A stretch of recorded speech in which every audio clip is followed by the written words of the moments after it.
It's not just the infringement of people's privacy that's put Washington under fire. Support for the several Gulf states where crackdown on internet freedom has reached new highs, resulting in arrests and bans, is also causing deep concern. RT's Igor Piskunov explains.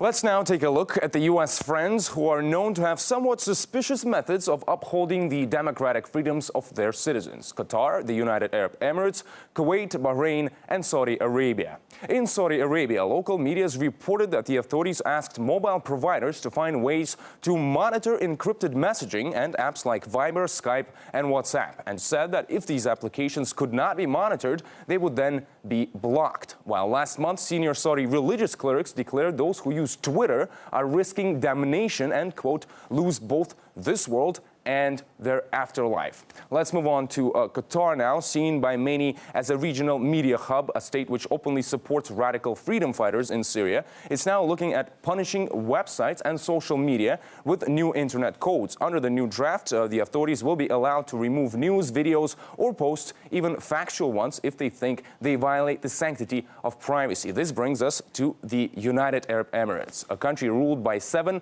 hereditary rulers where political parties are banned by law. Their citizens can be jailed for tweeting, like the recent case of a man who received 10 months behind bars for describing the legal process around a group of civil society activists, quote, in bad faith. In Kuwait, this year alone, at least 6 journalists and dozens of activists have been arrested on charges that include insulting the emir on Twitter. Other widespread charges for online criticism from users are threatening national security and offending religion, all on the web. But the jail sentences are anything but virtual and sometimes stretch to 2 years behind bars, despite Kuwait being party to the International Covenant on Civil and Political Rights. Finally, last but not least, Bahrain. Last week, 6 bloggers were given 1 year in prison each after they were found guilty of misusing the right of free expression and insulting the king, even though apparently their angry tweets were merely criticism of the authorities.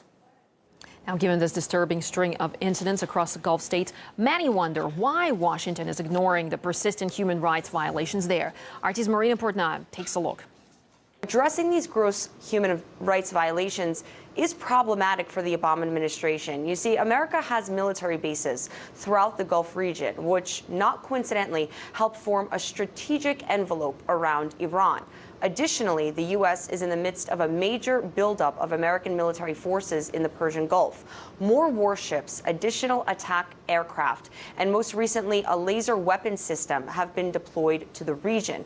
In 2010, President Obama struck a 10-year, $60 billion weapons deal with Saudi Arabia. And despite Bahrain's bloody crackdown on pro-democracy protesters, the U.S. has reportedly continued to provide tens of millions of dollars worth of weapons, ammunition, vehicle parts, and communication equipment to the country.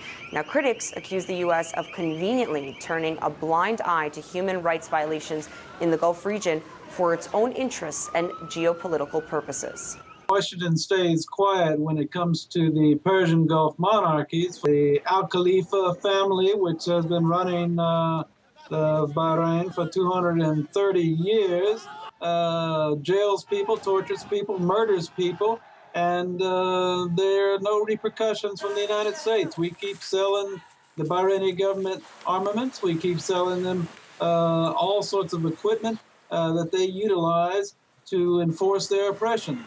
And of course, it's silent over here in the United States. Most Americans do not know we're supporting this autocratic regime. As long as the Gulf states continue standing under America's protective umbrella, experts believe those nations will remain emboldened to violate human rights and democratic principles with impunity.